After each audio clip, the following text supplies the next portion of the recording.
కవికోకిల శ్రీ దువ్వూరు రామిరెడ్డి గారు. వీరు పల్లీయ జన ప్రకృతిని ఆరాధించి సహజ సుందరంగా వర్ణించిన కర్షక కవి. న్యాయ నిర్ణయ విషయంలో బంధుత్వాలకు తావులేదని, చట్టం దృష్టిలో అందరూ సమానమే అని చాటి చెప్పే నలజారమ్మ కావ్యాన్ని వీరు రచించారు.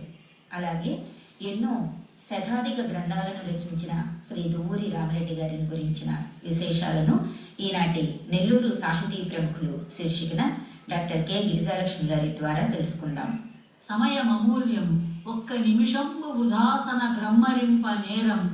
మన యాయువ త్రుటి పరంపర యోట నెరింగి, నిద్ర మాంద్యమును తొలంగి. మీ పనుల నారయుడో జనులారా, ఎంచు డంబముగా మెడన్ నిగిడ్చి కురకవాకుకు కూసెడి నింటి కొప్పునన్ అంటూ కాలపు విలువను తెలియజేస్తూ జనులను సోమరితనం నుండి బయటికి రమ్మని హెచ్చరిస్తున్నారు కవికోకిల దువ్వూరి రామిరెడ్డి. పల్లీయ జన ప్రకృతిని ఆరాధించి సహజ సుందరంగా వర్ణించిన కర్షక కవి, తాత్విక దృక్పథంతో ఖండకావ్య నిర్మాణం కావించిన తత్వకవి, శతకకర్త, నాటకకర్త, నీతికావ్యకర్త, స్మృతికావ్యకర్త, వ్యాసకర్త, శాస్త్రజ్ఞాని, సద్విమర్శకుడు, చిత్రకారుడు, బహుభాషా కోవిదుడు దువ్వూరి రామిరెడ్డి. ఒక్క వ్యక్తిలో ఇన్ని గొప్ప గుణాలు వైవిధ్యభరితంగా కూడి ఉండడం చాలా అరుదైన విషయం. 1895 సంవత్సరం నవంబర్ 9వ తేదీన నెల్లూరు జిల్లా గూడూరులో లక్ష్మీదేవమ్మ, సుబ్బారెడ్డిలకు జన్మించారు రామిరెడ్డి. చదువుకుంది తోడఫారం వరకు అయినా స్వయం కృషితోనే ఇంగ్లీషు, ఫ్రెంచి, జర్మనీ, పర్షియన్, సంస్కృతం, ఉర్దూ, బెంగాలీ, తమిళ భాషలలో పాండిత్యం గడించారు. వివిధ ప్రక్రియలతో కూడిన 30 గ్రంథాలను రచించారు.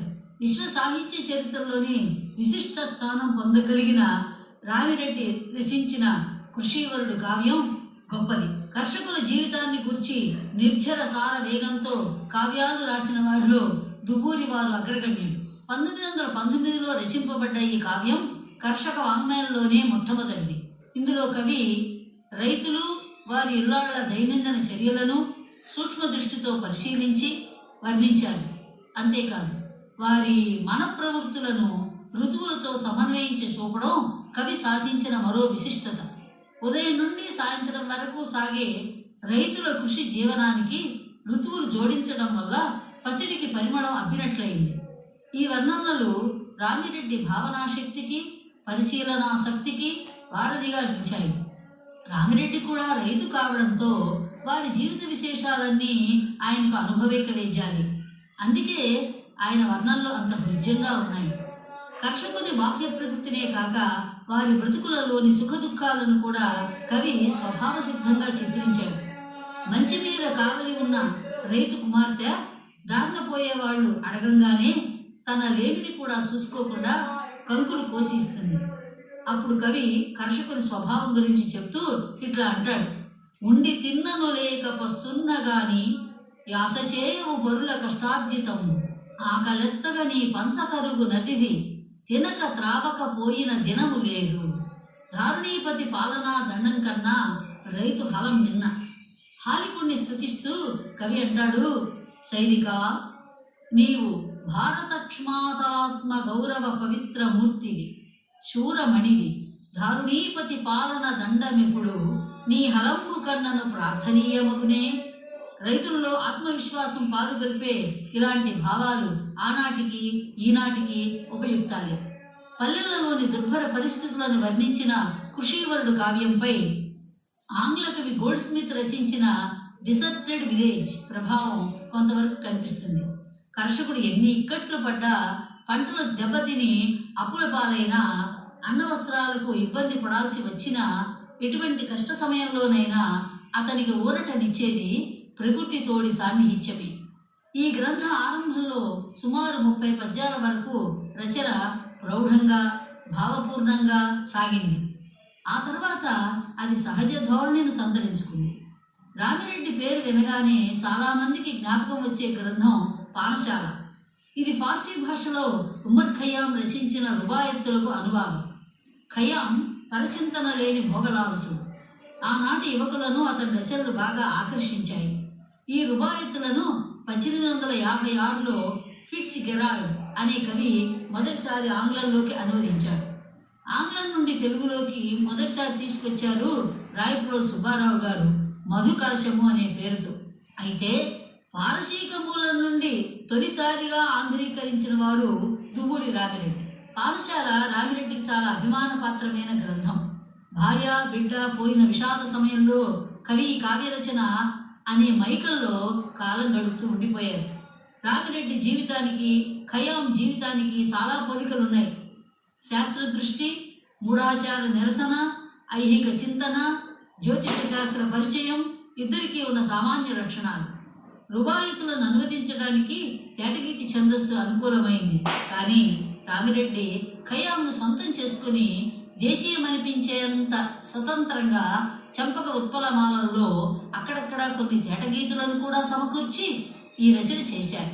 మిగతా అన్ని కావ్యాలలో కన్నా దువ్వూరి పద్య రచనా శక్తి, ధార పాఠశాలలోనే ఎక్కువగా కనిపిస్తాయి. ఇందులోని ఒక ప్రసిద్ధమైన పద్యం వినండి.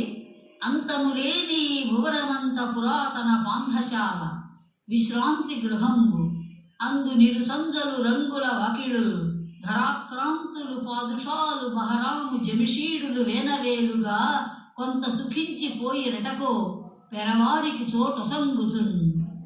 గతం కన్నా భవిష్యత్తు కన్నా వర్తమానం ఎంతో ప్రధానమైందని చెప్తాడు ఈ కవి ఈ పద్యంలో. గతము గతంది ఎన్నటికి కన్నుల కట్టదు, సంశయాంధ సంవృతము భవిష్యదర్థము వివేకవతి ఒక వర్తమానమే సంతతమవశ్య భోగ్యముకు సంపద రమ్ము విషాద పాత్రకి మతమున తావు లేదు క్షణమాత్ర వహింపుము పానపాత్రికన్. ఈనాడు వ్యక్తిత్వ వికాస నిపుణులు కూడా వర్తమానంలో జీవించమనే కదా చెప్తూ ఉన్నారు.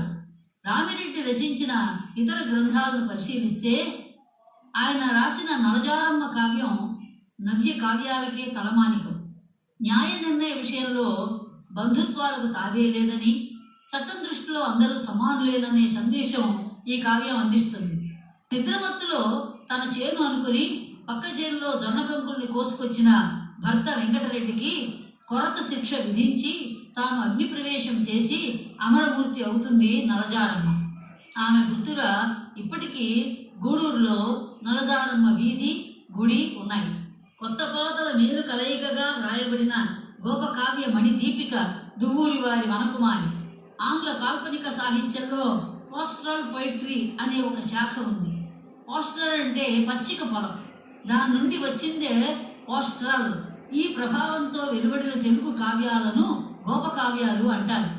నవ్య కవిత్వంలో కర్షక సంబంధమైన జీవితాలు చిత్రింపబడినంతగా గోపకుల జీవితాలు చిత్రింపబడలేదు. ఈ శాఖకు రామిరెడ్డి వనకుమారి ఏకైక ప్రతినిధి. ఈ కావ్య రచనలో కవిపై షేక్స్పియర్ ప్రభావం కనిపిస్తుంది. విజయనగర సంస్థాన పండిత పరీక్షలో ప్రథమ బహుమతి పొంది 500 రూపాయల పారితోషికం తెచ్చిపెట్టిన రచన ఇది. విషాదాంతం కాదగిన ఈ ఇతివృత్తాన్ని సంప్రదాయబద్ధంగా సుఖాంతం చేయమని రామిరెడ్డికి దుర్భా సుబ్రహ్మణ్య శాస్త్రి గారు సలహా ఇచ్చారట. ఈ కావ్యాన్ని 3 సార్లు సంస్కరించి రామిరెడ్డి దీన్ని 9 అధ్యాయాల సమగ్ర గ్రంథంగా సంతరించారు. ఈ కావ్యంలో కవి నిద్రను గురించి, స్వప్నాన్ని గురించి వ్రాసిన పద్య పంచకం ప్రపంచ సాహిత్యంలోనే మొకటాయమానం. మరణ సౌఖ్యము రుచి చూప మానవులకు స్వప్నమా నిన్ను సృజించే వనయ భవులు కాకయున్న దృశానుల లోకమునకు ఒక్క త్రుటి అయిన విశ్రాంతి దక్కగలదే. భావకవులలో రామిరెడ్డిని అగ్రశ్రేణికి చేర్చిన కావ్యం జలదాంగన. ప్రకృతిని మానవీకరించడం భావకవుల ప్రధాన లక్షణం. మేఘుణ్ణి పురుషునిగా దర్శించడం సంప్రదాయం. కానీ రామిరెడ్డి మేఘాన్ని స్త్రీమూర్తిగా చిత్రించి జడ జలతారంచు చీర కూడా ధరింపచేశాడు. ఆంగ్ల సాహిత్యంలో ఎలిగరి అనే ఒక సాహిత్య ప్రక్రియ ఉంది. దాన్ని పిలిగ్రిమ్స్ ప్రోగ్రెస్ అనే గ్రంథంలో జాన్ బనియన్ అనే కవి ప్రయోగించాడు. ఆ పద్ధతిని అనుసరించి తెలుగులో రామిరెడ్డి యువక స్వప్నము అనే కావ్యాన్ని సృష్టించాడు. కవిలోని అభ్యుదయ భావ దృక్పథం ఇందులో బాగా స్పష్టమవుతుంది. శృంగార కావ్య ధోరణితో ప్రారంభించి మాతృదేశ విలాప గీతంగా నిర్వహించి ప్రబోధ శంఖారావంతో ముగించిన ఇటువంటి కావ్యం తెలుగు సాహిత్యంలో అరుదుగానే ఉంటాయి. తన రచనలలో రామిరెడ్డికి బాగా నచ్చిన కావ్యం కడపటి వీడ్కోలు. కాబట్టి దీన్ని ఆయనే ది లాస్ట్ ఫేర్వెల్ అనే పేరుతో ఆంగ్లీకరించాడు. ఈ కావ్య రచన నాటికి రామిరెడ్డి కవితా శైలి బాగా పాకాన పడింది. ఈ కవి సృష్టించిన స్త్రీ పాత్రలలో ఈ కావ్య కథానాయిక శారద తలమానికమైంది. ఈమెను వనకుమారితోనూ రాయప్రోలు వారి కష్టకమలతోనూ పోల్చి చూడడం రసజ్ఞులకు ఆనందదాయకం. విషాదాంత కావ్యాలలో రామిరెడ్డి కడపటి వీడ్కోలు ఒక మణిపూస. ఇంకా దువ్వూరి వారు రచించిన పుస్తకాలలో మాతృశతకం, మిత్రార్థ శతకం, కర్షక విలాసం అనే సాంఘిక నాటకం, సీతా వనవాసము, కుంభరాణ అనే చారిత్రక నాటకాలు, గులాబీ తోట, పండ్ల తోట అనే ఖండకావ్యాలు, కవి రవి అనే శాస్త్రకావ్యం, ఇంకా ఒక ఖండకావ్య సంపుటి, వ్యాస సంపుటి మొదలైనవి ప్రఖ్యాతి గాంచాయి. ఇవి కాక ముద్రిత రచనలు ఎన్నో ఉన్నాయి. 1989 నవంబర్లో ఆంధ్ర మహాసభ వారు బెజవాడ సమావేశంలో రామిరెడ్డికి కవి కోకిల బిరుదు ప్రదానం చేశారు. రామిరెడ్డి తన కవిత్వంలో కోకిలను పలుసార్లు రమ్యంగా వర్ణించడంతో వీరికి కోకిల ప్రీతిపాత్రమైంది కావడం వల్ల కడప కోటిరెడ్డి గారి అధ్యక్షతన రామిరెడ్డికి కవి కోకిల బిరుదు ఇచ్చినట్లు తెలుస్తుంది. దువ్వూరి వారి శాస్త్ర జిజ్ఞాస అంతా ఇంతా కాదు. 1929లో వెట్ బ్యాటరీలతో రేడియోలు తయారు చేశాడు. జర్మన్ దేశం నుండి విడిభాగాలను తెప్పించి పుస్తకాల్లోని చార్టులను చూసి వైర్లెస్ రిసీవర్ తయారు చేసి నెల్లూరు మున్సిపాలిటీకి బహుకరించాడు. రామిరెడ్డి చలనచిత్రాలకు కూడా సాహిత్యాన్ని అందించాడు. నెల్లూరులోని శ్రీ రామా ఫిలిమ్స్ వారి సతీ తులసి చిత్రానికి కథ, సినేరియో, మాటలు, పాటలు రాశారు. ఇందులో పద్యాలు పటిష్టంగా ఉన్న పాటలు నీరసంగా సాగాయి. చిత్రనళీయం సినిమాకు రామిరెడ్డి సాహిత్య రచన చేయడమే కాదు, దర్శకత్వ బాధ్యత కూడా స్వీకరించారు. తాను స్వయంగా చిత్రకారులు కూడా కావడం చేత కళా దర్శకునికి చక్కని సూచనలు చేశారు. సి. పుల్లయ్య రచించిన వెంకటేశ్వర మహాత్మ్యం, పార్వతీ పరిణయం చిత్రాలకు కొన్ని పాటలు, పద్యాలు, అట్లాగే సీతారామ జన్మానికి సంభాషణలు రాశారు. నెల్లూరు విఆర్ కళాశాలలోనూ ఉస్మానియా విశ్వవిద్యాలయంలోనూ ఆచార్య పదవికి ఆహ్వానించిన రామిరెడ్డి అంగీకరించలేదు. 1925వ సంవత్సరంలో రామిరెడ్డి భార్య గతించగా ప్రియా వియోగము అనే పేరుతో ఆయన సతీ స్మృతి కావ్యం రాశారు.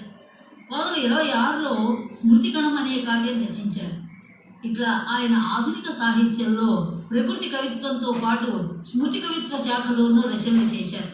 1947 సెప్టెంబర్ 11వ తేదీ రామిరెడ్డి కన్నుమూశారు. నేను మరణింపబోనోయి మేనే మరియు అదియు మొదలంట నాశనమగుట లేదు అన్న రామిరెడ్డి అమరుడు. నెల్లూరు సాహితీ ప్రముఖులు శీర్షికన కవి కోకిల శ్రీ దువ్వూరి రామిరెడ్డి గారి గురించి డాక్టర్ కె గిరిజాలక్ష్మి గారి ప్రసంగం విన్నారు. కార్యక్రమంలో ఇప్పుడు ఈ మాసపు పాట వింటారు.